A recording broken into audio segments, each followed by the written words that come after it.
Hey guys, Abel here, and in this video let's talk a little bit about programming and putting together a training split. Because in a couple of recent videos and episodes I mentioned that in general I tend to favor full body splits as opposed to some of the other modalities that are in practice, for example push-pull legs or body part splits or upper-lower splits. And I made a promise in response to some queries that I would address this question separately on a distinct video. And, upon preparing for this and kind of collecting my thoughts on the topic, I realized that it's a little bit more complicated than what I had initially anticipated, because what I realized is that it's actually not necessarily the case that I favor full body splits.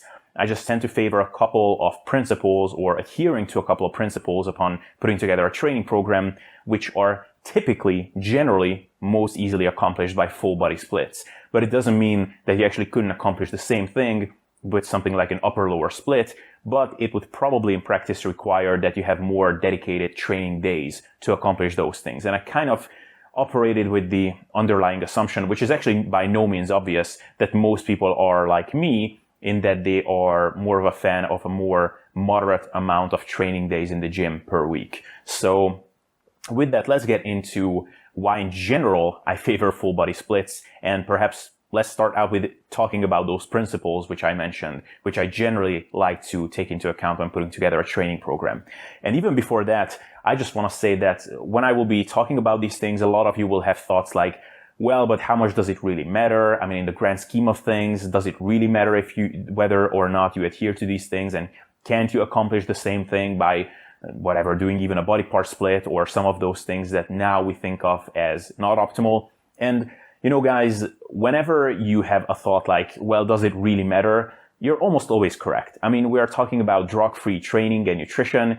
Most things just don't really matter. I mean, what matters is that you eat a decent amount of calories for your needs and you train hard and smart in the gym, don't get injured, and are consistent over the long term. I mean, if you adhere to those things, you will do fine. So the thing is, nothing really matters, and that can be liberating, I guess, from the standpoint that personal preference can have a lot of say in a lot of things, and especially with things like nutrient timing. So maybe there's a practical rationale for having 3 or 4 meals a day and distributing them evenly across the day.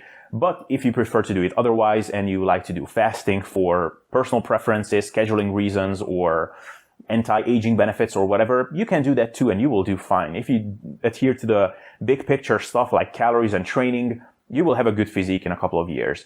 However, when it comes to something like training, then I think, if you have, let's say, 5 or 6 hours over the course of the week that you can dedicate to your training, and you can have a couple of easy wins, a couple of low-hanging fruits that you can cash in by shifting and tweaking a couple of simple things, I would say why not get those easy wins? Now, if because of personal preference reasons you still prefer to do it otherwise, that is a completely legit consideration.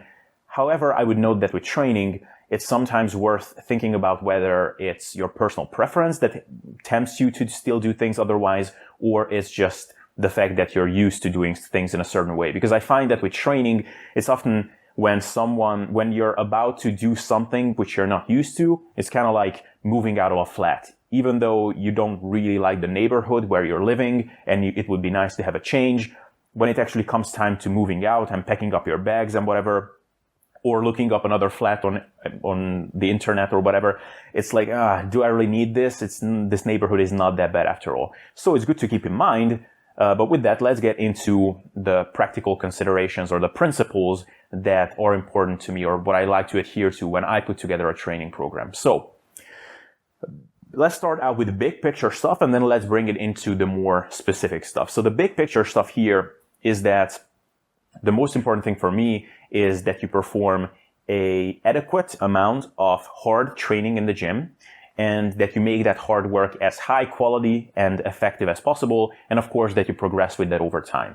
So what do I mean by this? Well, the adequate amount of hard work component simply comes down to doing enough volume with a sufficient amount of intensity, which I think is relatively uncontroversial.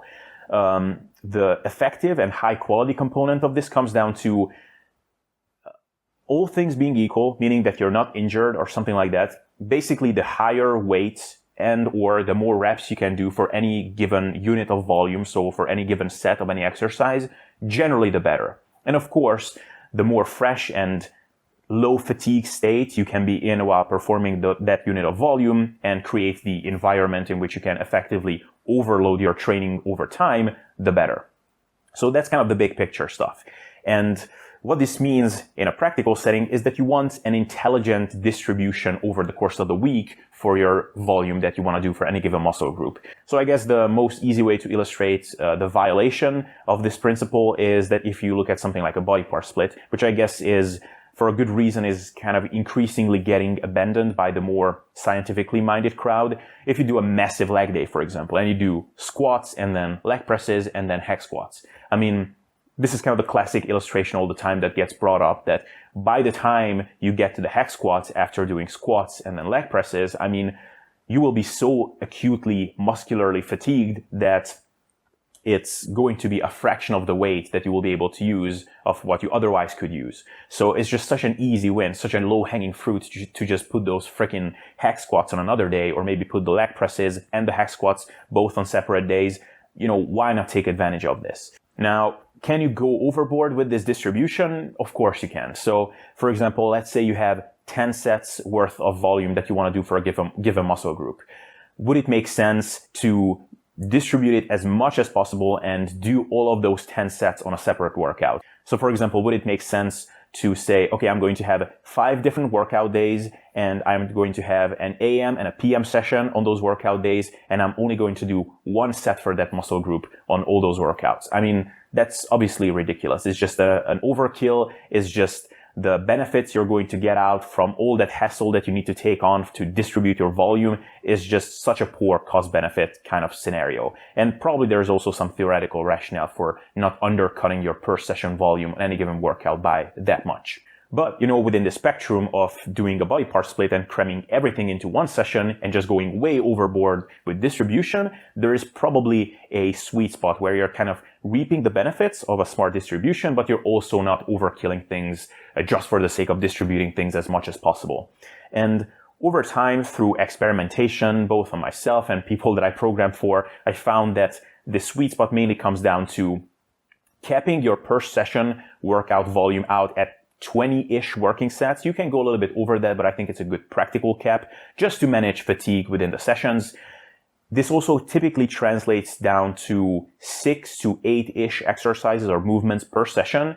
You can go again a little bit over that, but again, it's a good practical cap both to manage fatigue and also just mental acuity and freshness, which is definitely a consideration.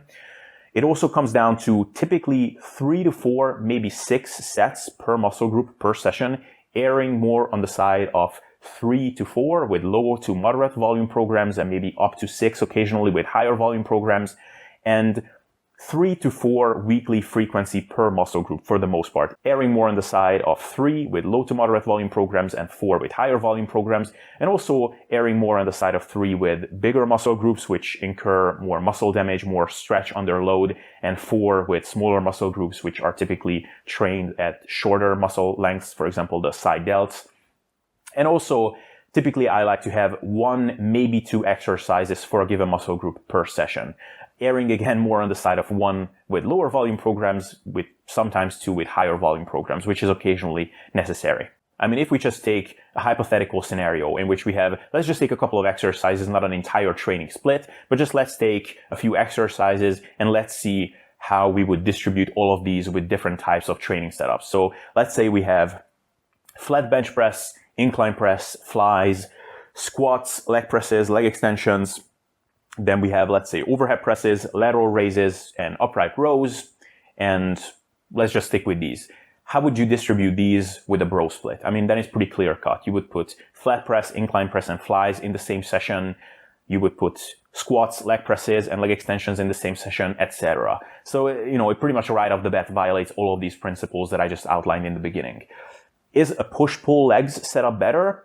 Yes, in a real life setting, it probably is better because at least you would have a couple of upper body workouts throughout the week. So at least you would distribute your volume for any given muscle group over the course of separate days. But again, you know, what would qualify as push movements? It would be overhead press, flat press, incline press, flies, Depending on how you look at things, also maybe lateral raises. Then pull workouts, again, it's rows, chin-ups, maybe bicep curls, face pulls, or upright rows. Again, it is better than a body part split, but again, it's by the end of some of these workouts, some muscle groups will be just so acutely fatigued that some movements will suffer. I mean, try doing overhead presses heavy and bench presses heavy on the same day. Is it the end of the world? No, but it's just such an easy win, once again, to just put one of those on a different workout day so they can just perform a higher quality work within that session. Is it the end of the world? No, and especially if you have a couple, maybe 2 push workouts and 2 pull workouts, you can work around these things. But again, your biceps, your front delts, your triceps, or your pecs in some of these workouts are just going to be so much of a limiting factor that by the end of those workouts, you will be performing work at just a suboptimal intensity and in a kind of a compromised fashion. So in that case, I would actually be much more of a fan of doing something like an upper body split, where you're mixing up pull and push type of workout or movements within the same workout. Again, I would prefer to structure it otherwise, because typically, once again, you will be doing maybe up to 6-9 sets for any given muscle group within the same session, which again is not the end of the world. But I think if you have a given amount of time dedicated to training, it's just, once again, a low-hanging fruit to take advantage of, to distribute it a bit differently. So I guess to not beat around the bush too much, I think it's just easiest if I actually illustrate with an actual sample program, which I'll put together on the spot here for you, why I prefer full body programs for the most part. So let's just take a moderate volume split where you want to do, let's say, 10 sets per muscle group per week. And so let's say you have flat press, incline press, flies for the pecs. Then you have chin-ups, pull downs, maybe pullovers. It's like a lat isolation exercise. Maybe you have some wide grip rows or shoulder pulls for kind of upper back musculature. Then you have squats, leg presses, leg extensions for the quads. You have RDLs and maybe 2 different types of leg curl variations for the hamstrings.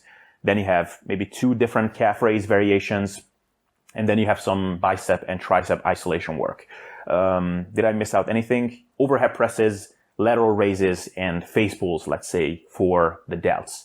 So this is kind of more of a male brain created training split. So if you're a girl, you may want to ditch out some of the arm work for some additional glute work or something, but kind of the general principles will still apply. So how would I put together these programs? What I would do, or before actually I get to that, I just want to mention a couple of considerations which you probably want to keep in mind before you put together a full body training split for yourself.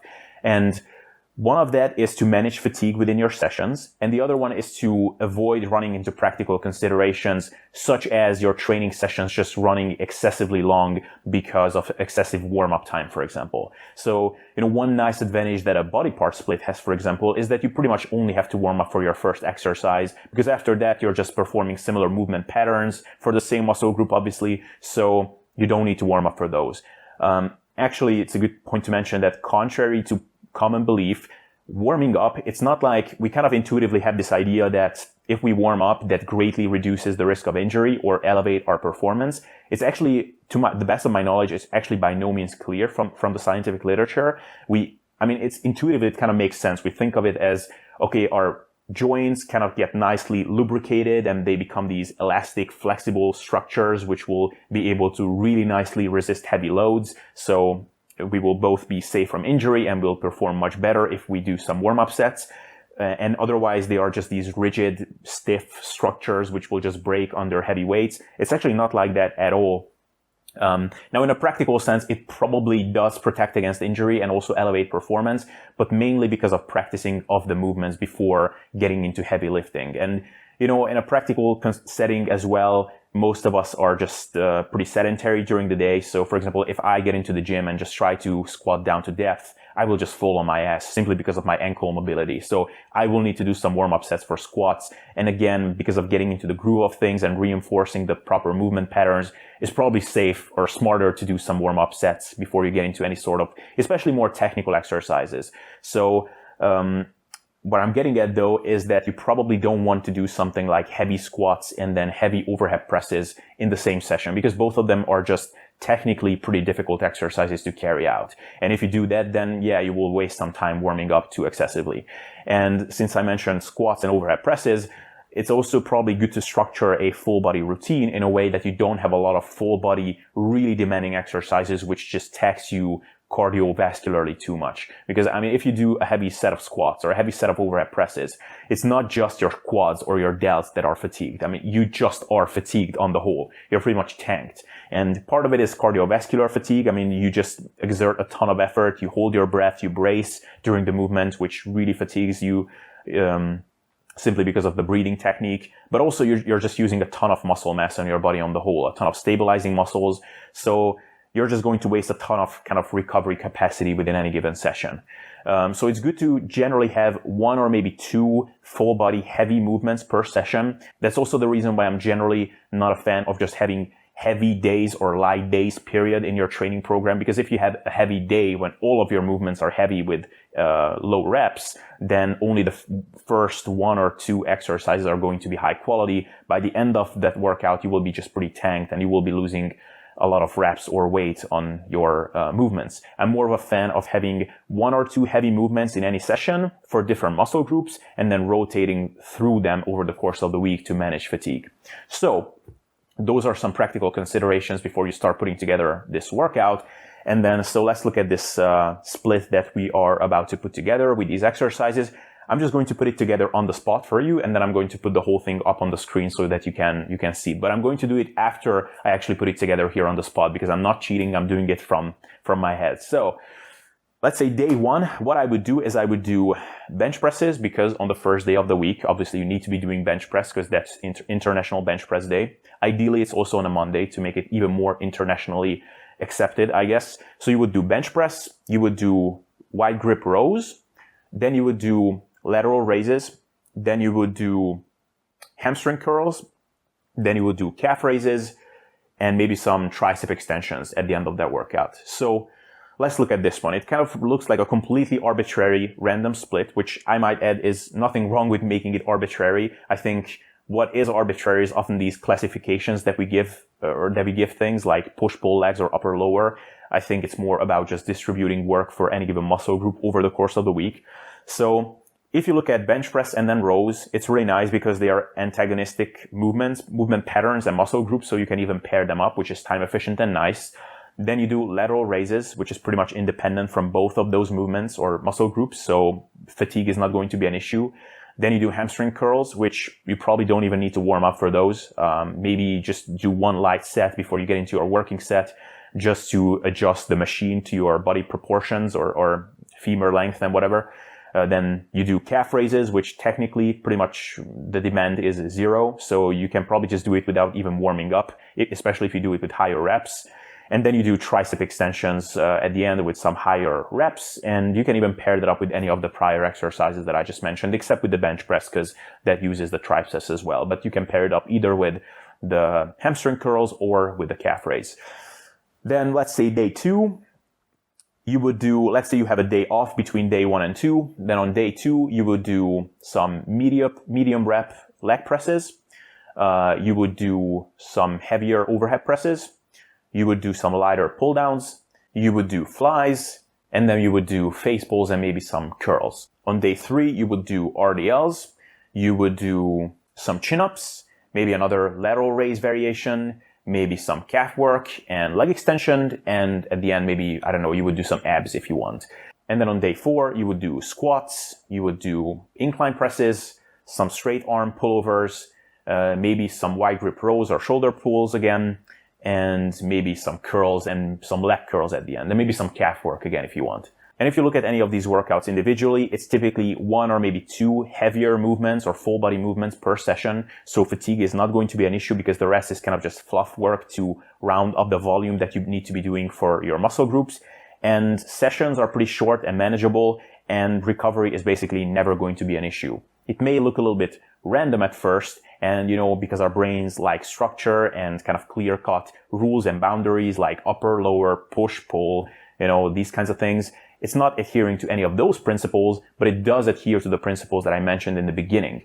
And, I experimented with other types of splits over time, but I just found that this allows for a really nice, overall manageable, high quality work across the week. And you're never really feeling like you're in this recovery hole when you're not fully recovered. And also mentally, you're just really fresh and focused throughout the whole process, and kind of staleness and just getting bored of any kind of movement or just not giving it your all during the session is never going to be an issue. So in general, that's my rationale for using full body programs.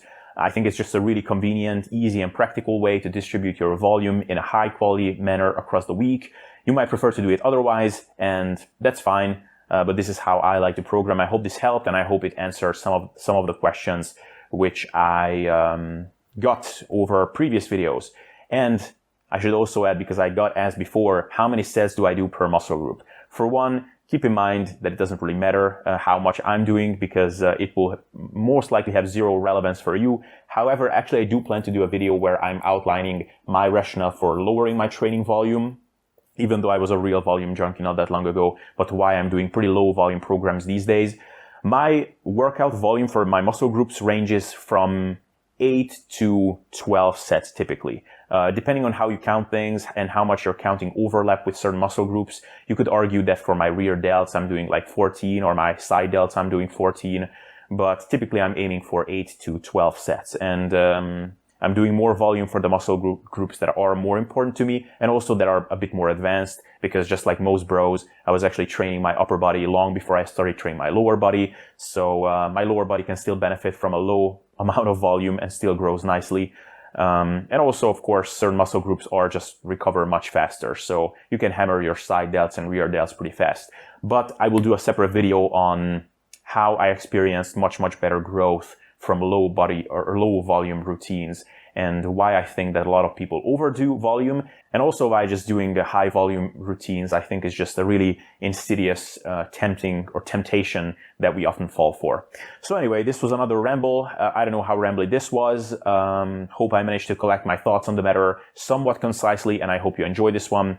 And with that, see you in the next episode. Alright guys, I hope you enjoyed this episode. If you did, please leave a comment and subscribe if you watch this on YouTube. If you listen to this on iTunes, please leave a rating to help this stuff grow. SoundCloud and Podbeam, you can just follow me to be notified on future episodes. And to be a contributing member of this podcast, join the Sustainable Self-Development Facebook group, where you can drop ideas about future podcasts. I very often ask my listeners for tips and advice on who to get on next. So if you're interested in getting into discussions like that, be sure to join the Facebook group. And if you don't want to go through the searching process, just click one of those links in the show notes / video description. It is all there. All right, thanks for hanging around up until now, and see you next time.